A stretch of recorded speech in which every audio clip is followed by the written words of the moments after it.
पिछले कुछ समय से लिथियम न्यूज में बना हुआ है। लास्ट ईयर भारत के जम्मू कश्मीर में रियासी डिस्ट्रिक्ट से लिथियम के भंडार मिले थे। और अभी कुछ समय पहले भारत ने अर्जेंटीना के साथ लिथियम को लेकर एक समझौता किया है। भारत ने वहां पर 5 ब्लॉक्स का अधिग्रहण किया है जहां पर भारत लिथियम की खोज करेगा। और अगर वहां लिथियम मिल जाता है तो भारत उसका कमर्शियल या वाणिज्यिक दोहन कर पाएगा। लेकिन लिथियम इतना उपयोगी क्यों है? इसका इतना क्या इंपॉर्टेंस है कि भारत भारत के अंदर के साथ साथ विदेशों में भी लिथियम को प्राप्ति के लिए प्रयास कर रहा है। देखो, लिथियम जो है इसे व्हाइट गोल्ड भी कहा जाता है। तो जो व्हाइट गोल्ड की संज्ञा इसे दी गई है उसका कारण यह है कि इसकी अर्थव्यवस्था में बहुत ही ज्यादा उपयोगिता है। इसकी इंपॉर्टेंस बहुत ज्यादा है, इसीलिए इसको व्हाइट गोल्ड भी कहते हैं। और साथ ही साथ इसको भारत ने क्रिटिकल मिनरल का भी दर्जा दिया है। देखो, क्रिटिकल मिनरल्स क्या होते हैं? देखो, ऐसे खनिज जिनकी अर्थव्यवस्था में उपयोगिता बहुत ज्यादा होती है और साथ ही साथ वो कुछ ही ज्योग्राफिकल लोकेशंस में मिलते हैं, अर्थात अगर पूरे विश्व की बात करें तो वो कुछ ही स्थानों पर मिलते हैं। तो ऐसे खनिज जो किसी भी देश के आर्थिक विकास के लिए, आर्थिक सुरक्षा के लिए बहुत इंपॉर्टेंट होते हैं। और साथ ही साथ उनकी जो ज्योग्राफिकल लोकेशन है या उनकी जो ज्योग्राफिकल अवस्थिति है वो कुछ ही जगहों पर होती है। और अगर इनकी आपूर्ति किसी कारणवश बाधित हो जाए, अगर रुक जाए किसी कारणवश, या कोई जंग लग जाए या कोई देश निर्यात करने से मना कर दे, तो किसी भी देश की अर्थव्यवस्था पर इसका बहुत ज्यादा विपरीत प्रभाव पड़ता है। अगर कोई सामान्य सा कोई नॉर्मल मिनरल है, अगर उसकी आपूर्ति बाधित हो जाएगी तो अर्थव्यवस्था पर उतना प्रभाव नहीं पड़ेगा जितना कि इन मिनरल्स की आपूर्ति बाधित होने का प्रभाव पड़ेगा। इसीलिए लिथियम को भारत ने क्रिटिकल मिनरल्स की कैटेगरी में रखा है। तो लास्ट ईयर भारत ने 30 क्रिटिकल मिनरल्स की सूची जारी की थी, तो उनमें लिथियम भी था। देखो, ये आवर्त सारणी है, पीरियोडिक टेबल। इसमें यहां पर ये रहा लिथियम, ये तीसरा तत्व है। पहला हाइड्रोजन, दूसरा हीलियम और तीसरा लिथियम। तो इसको क्रिटिकल मिनरल्स की श्रेणी में रखा जाता है। तो अब क्वेश्चन ये उठता है कि इसे क्यों रखा गया है। इसका कारण यह है कि इसकी उपयोगिता बहुत ज्यादा, इंपॉर्टेंस बहुत ज्यादा है अर्थव्यवस्था में। अगर मैं इसकी उपयोगिता की बात करूं तो देखो, ये आपको लिथियम आयन बैटरी दिख रही है आपके सेल फोन में, आपके लैपटॉप में, इलेक्ट्रिकल व्हीकल्स में, उन सब में इस लिथियम आयन बैटरी का उपयोग किया जाता है। इसके साथ साथ अभी जो हम सोलर एनर्जी का यूज कर रहे हैं, विंड एनर्जी है, तो वहां पर जो ऊर्जा का उत्पादन होता है, इलेक्ट्रिसिटी का जो उत्पादन होता है, उसकी स्टोरेज के लिए भी इस लिथियम आयन बैटरी का यूज किया जाता है। इसकी एनर्जी कैपेसिटी बहुत ज्यादा होती है, एनर्जी डेंसिटी बहुत ज्यादा होती है। तो आपको अगर इलेक्ट्रिक व्हीकल बनाने हैं तो उसमें लिथियम आयन बैटरी चाहिए। अगर आपको सोलर ऊर्जा का सही से उपयोग करना है कि वो रात में भी काम आ सके, देखो दिन में तो सोलर एनर्जी का प्रोडक्शन होगा तो हम उसको यूज कर सकते हैं, लेकिन रात के लिए उसको स्टोर करना होगा। तो स्टोरेज के लिए आपको बैटरी चाहिए जिनकी कैपेसिटी बहुत ज्यादा हो, तो वहां ये लिथियम आयन बैटरी काम करती है। इलेक्ट्रिक व्हीकल हो गया, लैपटॉप हो गया, तो इलेक्ट्रॉनिक डिवाइसेस के साथ साथ ईवी में और इलेक्ट्रिकल व्हीकल्स में और आपका रिन्यूएबल एनर्जी के क्षेत्र में भी इसका उपयोग है। इसके साथ साथ जो आपके मिलिट्री के बहुत सारे उपकरण होते हैं जिनका टेम्परेचर बहुत बढ़ जाता है, जैसे रेडार हुआ, वो घूमता रहता है हरदम, तो उनका टेम्परेचर बढ़ जाता है, तो उसको ठंडा करने में ये काम आता है। इसके साथ साथ अंतरिक्ष जो आपका इंडस्ट्री है वहां पर भी टेम्परेचर को मेंटेन करने के लिए, कम करने के लिए इसका यूज किया जाता है लिथियम का। कांच बनाने में इसका यूज होता है, सेरामिक में। और मेडिसिन के क्षेत्र में भी इसका यूज है, मूड स्टेबलाइजर के रूप में हुआ। इसके साथ साथ ये एंटी डिप्रेशनल काम करता है, आपको अगर डिप्रेशन है तो उसमें भी लिथियम का यूज किया जाता है। बाइपोलर डिसऑर्डर में इसका यूज किया जाता है। इसका डाइवर्स यूज है लिथियम का, इसीलिए इसको व्हाइट गोल्ड भी कहते हैं और इसीलिए भारत ने इसको क्रिटिकल मिनरल्स की कैटेगरी में रखा है। तो पहली बात जो मैंने क्रिटिकल मिनरल्स में कहा था कि पहला उसका जो गुण है वो है कि उसका इंपॉर्टेंस बहुत ज्यादा है इकोनॉमी में। दूसरी बात कि इसकी जो ज्योग्राफिकल लोकेशन है, इसकी ज्योग्राफिकल जो अवस्थिति है वो बहुत लिमिटेड है, कुछ ही स्थानों पर मिलता है। तो अगर उसकी बात करूं तो जो लिथियम है वो विश्व में कुछ ही स्थानों पर मिलता है। और उनमें से सबसे महत्वपूर्ण स्थान है आपका लिथियम ट्रायंगल। इसको एक ट्रायंगल, वो त्रिभुज बोला जाता है। तो यहां पर 3 देश हैं आपके सामने, देखो, एक चिली है, एक अर्जेंटीना है और एक बोल्विया है। तो ये अर्जेंटीना है, ये चिली है, बोल्विया, और यहां पर इस क्षेत्र में ये लिथियम के भंडार पाए जाते हैं। लगभग विश्व का 50% से ज्यादा लिथियम इसी क्षेत्र में है। और अगर इसके साथ यहीं ऊपर, यहां पर बगल में, यहां पर पेरू है, अगर उसको भी इसके साथ मिला दिया जाए तो वर्ल्ड का लगभग 68% लिथियम इसी क्षेत्र में पाया जाता है। तो यहां मिल रहा है। इसके अलावा ये यूएसए में मिलेगा, ऑस्ट्रेलिया में है, कुछ मात्रा में चाइना में है, साउथ अफ्रीका में है, अफ्रीका के जो कॉन्गो रिपब्लिक के कंट्रीज हैं और जिम्बाब्वे वगैरह हैं, यहां पर भी ये पाया जाता है। वहां पर कटंगा का प्लेटो है, वहां मिलता है। तो कनाडा में थोड़ा बहुत मिलेगा। तो वहां पर ये कुछ ही स्थानों पर इसकी लोकेशन मिलती है, हर जगह ये नहीं मिलता। और भारत टोटली इसके लिए इंपोर्ट पर निर्भर है। भारत 100% इसको आयात करता है, और उस आयात में भी भारत सबसे ज्यादा चाइना से आयात करता है। तो भारत लिथियम के लिए चाइना पर डिपेंडेंट है, और चाइना और हांगकांग दोनों को मिला लिया जाए तो इस क्षेत्र से लगभग भारत का 90% लिथियम आता है। It means Bharat totally dependent है अदर कंट्रीज पे। और ये जो सेक्टर है पूरा का पूरा जो लिथियम पर डिपेंडेंट है, ये इमर्जिंग सेक्टर है। आने वाले टाइम में ये बहुत आगे जाए। जैसे इलेक्ट्रिक व्हीकल का हो गया, जैसे आपका सोलर एनर्जी हो गया, विंड एनर्जी का हो गया, इलेक्ट्रॉनिक्स हो गया। तो यहां पर लिथियम की जरूरत है, और हम इसके लिए चाइना पर डिपेंडेंट है, भारत में है ही नहीं। इसीलिए भारत यहां पूरे इंडिया में भी विभिन्न स्टेट्स में इसके खोज कर रहा है, एक्सप्लोर कर रहा है। साथ में विदेशों में अन्य देशों के साथ भी वो संबंध बना रहा है कि वो लिथियम को प्राप्त करने के लिए उनके साथ समझौता कर ले। अभी कुछ समय पहले भारत ने ऑस्ट्रेलिया के साथ भी इस तरह का एक समझौता किया है, जिसके तहत उसने एक इन्वेस्टमेंट पार्टनरशिप शुरू की है, क्रिटिकल मिनरल्स इन्वेस्टमेंट पार्टनरशिप जिसे कहा गया है। और उसके अंतर्गत भी लिथियम और कोबाल्ट दोनों को शामिल किया गया। तो ये पूरा इस इलाके में पाया जाता है। इस क्षेत्र को लिथियम ट्रायंगल कहा जाता है, अर्जेंटीना, चिली और बोल्विया का क्षेत्र। तो इसको अभी देखेंगे कि यहां पर इसको कैसे प्राप्त किया जाता है। इसको देखेंगे कि इसके खनिज कौन से हैं, कैसे उसको निकाला जाता है लिथियम को, उसको भी हम आगे देखते हैं। पहले इसके डिस्ट्रीब्यूशन को देख लें। और अगर हम यहां पर देखें तो सबसे ज्यादा इसके जो रिजर्वायर हैं या रिजर्व्स हैं वो कहां पर है, बोल्विया में है। यहां पर इस चार्ट को देखें तो मैक्सिमम ये मिलता है बोल्विया में। उसके बाद देखो अर्जेंटीना है, फिर यूएसए है, फिर चिली है, फिर ऑस्ट्रेलिया और फिर चाइना है, और भारत 7वें नंबर पर आता है, इंडिया। तो इस तरह से इनका सीक्वेंस है, ये आपको थोड़ा सा ध्यान में रखना है। और सबसे ज्यादा जो उत्पादन करता है वो ऑस्ट्रेलिया करता है। तो ऑस्ट्रेलिया का पहला नंबर है उत्पादन की दृष्टि से, और रिजर्व की दृष्टि से जो है वो आपका बोल्विया सबसे ऊपर आता है। तो ये आपको थोड़ा सा ध्यान में रखना है इस चार्ट को। और भारत के देखो ये रियासी डिस्ट्रिक्ट में मिले थे, जम्मू और कश्मीर के। और इसके अलावा देखो यहां पर इन स्टेट्स में भी एक्सप्लोरेशन चल रहा है, भारत खोजने के प्रयास कर रहा है, जिनमें जम्मू कश्मीर, राजस्थान हो गया, छत्तीसगढ़ हो गया, झारखंड हो गया, अरुणाचल प्रदेश हो गया, मेघालय, नागालैंड। इन स्टेट में भी भारत एक्सप्लोर कर रहा है, खोज कर रहा है इनकी। और रियासी में तो आपको मिल ही चुका है, तो इसलिए ये न्यूज में रहता है। अब आते हैं कि इसका खनिज क्या है, ये कहां कौन सी चट्टानों से मिलता है या कहां से मिलता है। देखो अगर मैं लिथियम की बात करूं तो इसके दो सोर्स हैं। एक सोर्स तो इसका है कठोर चट्टाने, हार्ड रॉक्स, जिसमें जिन्हें बोलते हैं पेगमेटाइट रॉक्स। देखो ये रहा पहला, इन्हें बोलते हैं हार्ड रॉक डिपॉजिट, या इसे बोलते हैं पेगमेटाइट लिथियम डिपॉजिट। कठोर चट्टानों में मिलता है। इसको भी दिखाता हूं। देखो होता क्या है, जब पृथ्वी के आंतरिक भाग से मैग्मा सतह की ओर आता है, ज्वालामुखी क्रिया होती है जब, तो मैग्मा देखो अंदर आंतरिक भाग से जब ये ऊपर की ओर आने लगता है तो कई बार ये सतह पर ना आकर अंदर ही जम जाता है। अर्थात अगर ये मैग्मा ऐसे ऊपर की ओर उठा तो ये सरफेस पर ना आकर, पृथ्वी की सतह पर ना आकर, ये सतह के नीचे ही जम जाता है। और इसके जमने से बड़े बड़े क्रिस्टल्स वाले कोर्स क्रिस्टल जो होते हैं, जिन्हें बड़े बड़े, यूं कहूं कि बड़े बड़े दानों वाली चट्टानों का निर्माण होता है, बड़े क्रिस्टल वाली रॉक्स का निर्माण होता है। इन रॉक्स को बोलते हैं पेगमेटाइट। और अगर इसको मैं टेक्निकल ज्योग्राफी की लैंग्वेज में बोलूं तो इन्हें बोला जाता है इंट्रूसिव रॉक्स।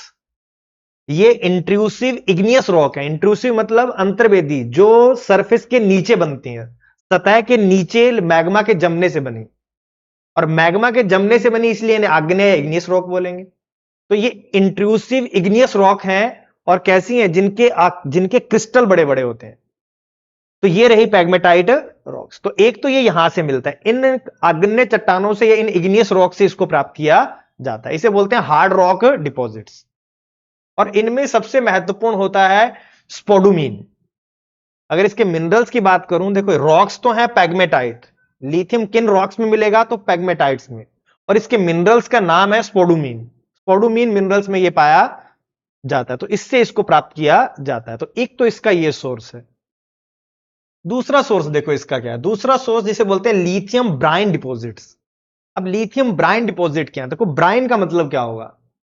ब्राइन का अर्थ है एक लवणीय जल, एक सॉल्यूशन है, एक विलयन है जिसमें जल के अंदर लवण घुले रहते हैं।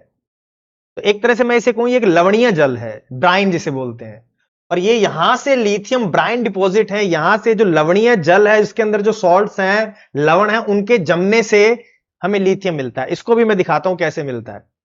और एक चीज और रह गई कि यहां पर हमने ये जो स्पोडुमीन देखा था, यहां पर आपको एक बहुत याद रखना है कि कहां कहां मिल रहा है। देखो ऑस्ट्रेलिया हो गया, यूएसए हो गया, कनाडा हो गया, Ireland, Finland, democratic Republic of Congo में।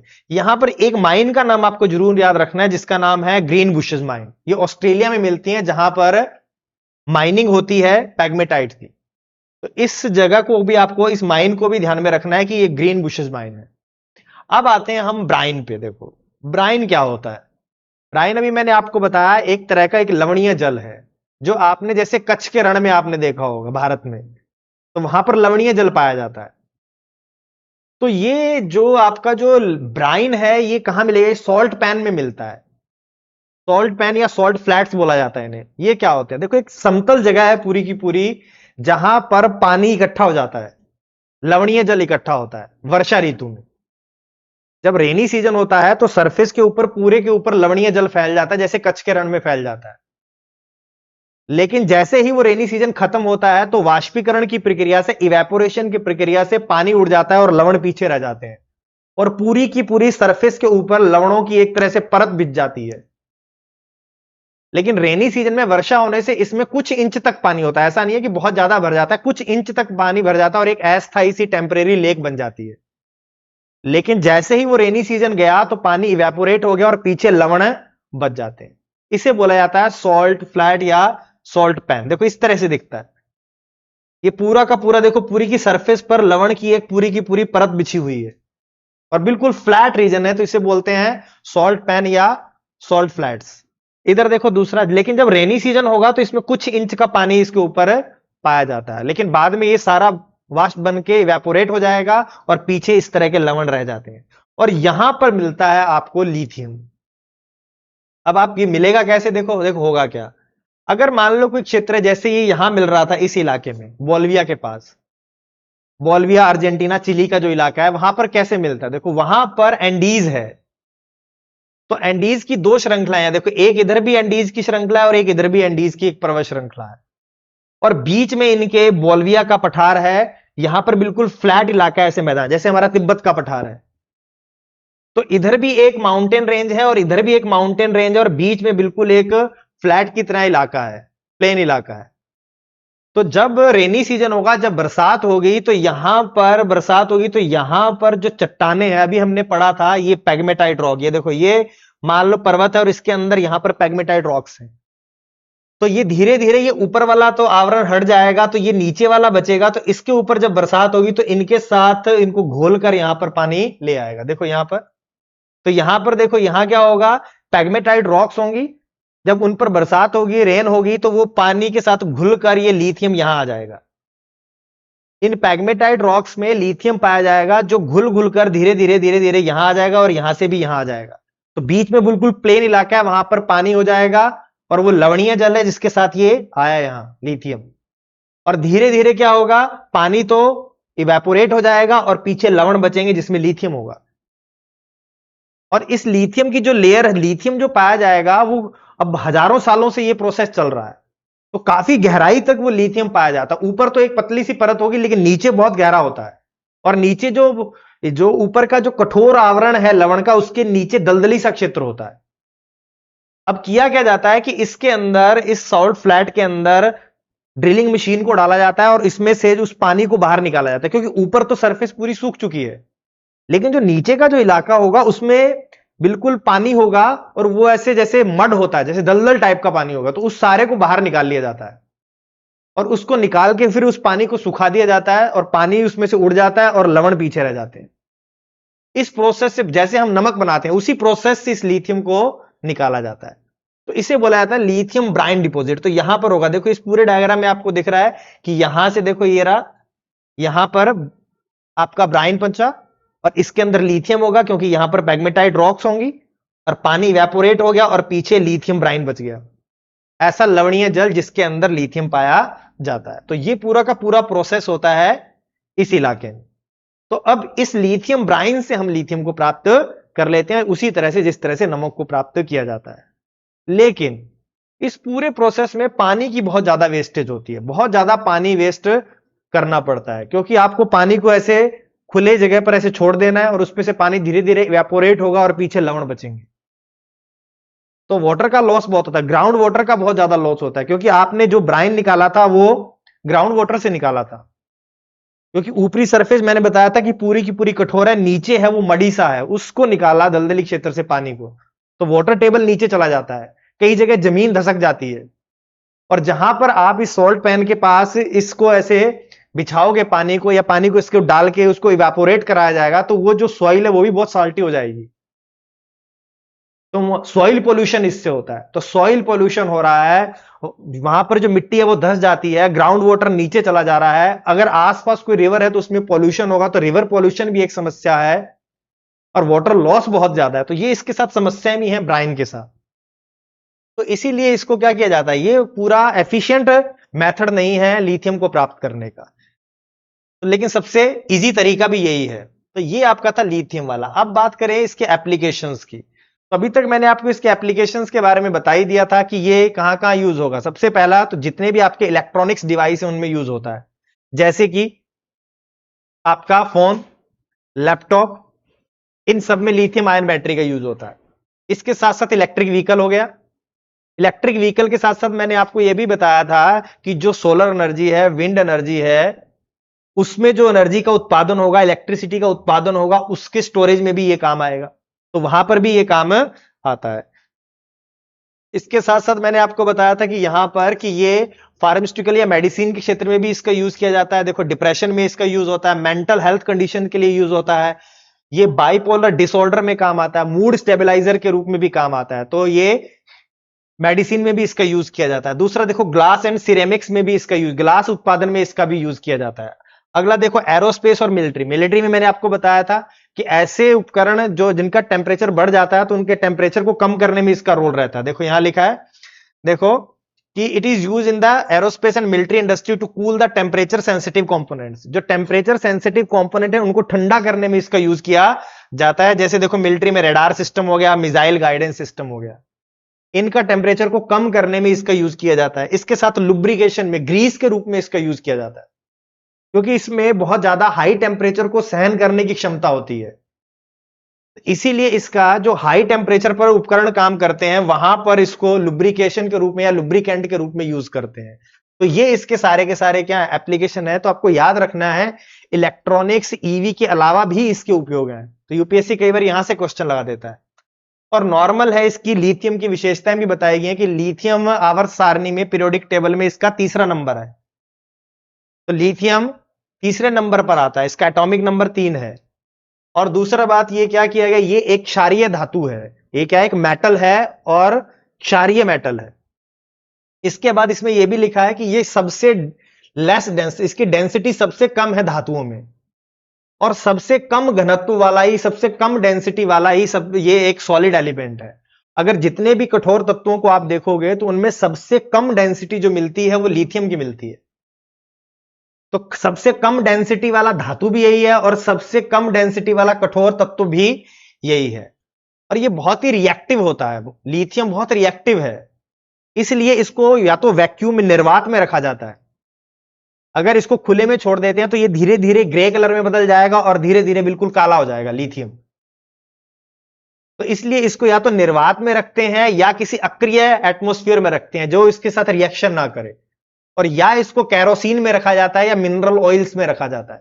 तो मिनरल ऑयल में या कैरोसिन में या इनर्ट एटमॉस्फेयर में इसको रखा जाता है, वैक्यूम में, ताकि ये रिएक्शन ना करे, रिएक्ट ना करे। और इसका कलर होता है व्हाइट सिल्वर कलर का, इसीलिए इसको व्हाइट गोल्ड कहा गया। इंपॉर्टेंस ज्यादा होने की वजह से गोल्ड कहा गया, कलर इसका व्हाइट सिल्वर होता है, तो इसीलिए इसको व्हाइट गोल्ड कहा जाता है। लेकिन अब बात यहां है कि भारत लिथियम को प्राप्त करने के लिए प्रयास कर रहा है। क्योंकि आने वाले टाइम में इंडस्ट्री इसी पे डिपेंड करेगी। ईवी, पूरा का पूरा जो ऑटोमोबाइल इंडस्ट्री है ईवी पे हो जाएगा। आप ग्लोबल वार्मिंग को कम करना चाहते हो, क्लाइमेट से संबंधित जितने भी भारत अपने टारगेट पूरे करना चाहता है, उसके लिए भारत को रिन्यूएबल एनर्जी पे आना पड़ेगा। और रिन्यूएबल एनर्जी में मेनली सोलर और विंड है। और सोलर एनर्जी की सबसे बड़ी समस्या यह है कि आप दिन में उसका यूज कर सकते हो, लेकिन रात में कैसे स्टोरेज करोगे, रात में उसका कैसे यूज करोगे? तो उसके लिए आपको हाई कैपेसिटी वाली बैटरी चाहिए, और उसके लिए ये स्टोरेज के रूप में ये काम करेगा लिथियम आयन बैटरी। तो वहां पर भी आपको चाहिए। तो आपको क्लाइमेट रिलेटेड पेरिस के जो टारगेट हैं उनको पूरा करना है, तो भी आपको लिथियम चाहिए।